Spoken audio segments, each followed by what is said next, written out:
আমার একজন ফ্রেন্ড ঢাকা থেকে যাওয়া আসা করে। তো কি করা উচিত তোমার ঋতু? তুমি যাতায়াতে কি প্রবলেম ফেস করো এবং কি করা উচিত যে জ্যামটা হবে না?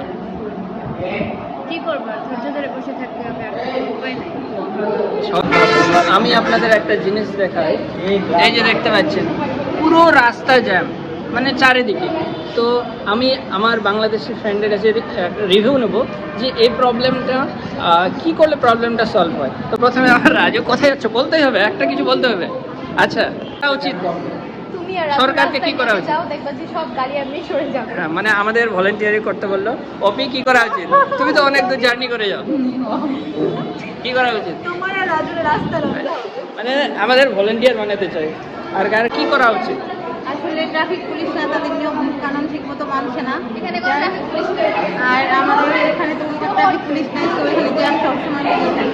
তো এটা কোনোভাবেই রিমুভ করা পসিবল না, এটা সবসময় দেখে আসতে হবে। এবার আমি আমাদের কলকাতা ওয়াহিদ ফিরদৌসের কাছে যাই।